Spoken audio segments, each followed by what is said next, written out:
Chapter 2. The Sound Beneath the City. That night, the city did not sleep. The streets pulsed with voices, music, and movement as though the nations themselves were breathing in rhythm.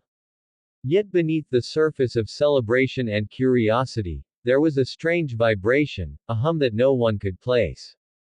It was not heard with the ears but felt in the bones, a low and steady sound rising from the depths of the ground. The elders said it was the trains beneath the city. The scientists said it was a magnetic disturbance. But Eli knew better. He awoke at 3 in the morning to the sound of his Bible pages fluttering though no wind had entered his room. The lamp beside his bed flickered as though uncertain whether to stay lit. When Eli reached for the word, his eyes fell on Psalm chapter 46 verse 6. The heathen raged, the kingdoms were moved, he uttered his voice, the earth melted. The verse sent a chill through his spirit. He closed his eyes and prayed for understanding, asking the Lord if this merging of nations was divine gathering or dangerous deception. Outside, the hum grew stronger. People across the city began to feel it, the taxi driver waiting at a red light, the nurse on her late shift, the man closing his corner store in Pilsen. Each paused, confused by a sound that seemed to come from everywhere and nowhere. Some heard whispers woven into the vibration, words they could not understand but somehow recognized in their hearts.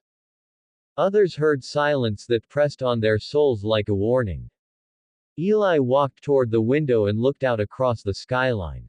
The Willis Tower stood tall, but its shadow stretched unnaturally far, bending toward the river as if pointing at something unseen.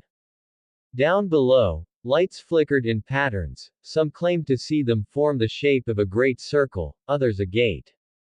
Eli opened his Bible again, his trembling hand resting on 2 Corinthians chapter 4 verse 4, in whom the God of this world hath blinded the minds of them which believe not, lest the light of the glorious gospel of Christ, who is the image of God, should shine unto them. He realized then that what was rising beneath the city was not merely sound but a stirring, spiritual and ancient. Chicago had become a mirror of the nations, and mirrors could reflect truth or deceive with illusions. The merging of every language and people had opened a door.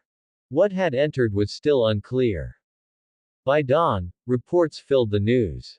Statues in Millennium Park glowed faintly. The waters of Lake Michigan had turned unusually still, reflecting the city lights as if the heavens had bent down to look upon the earth.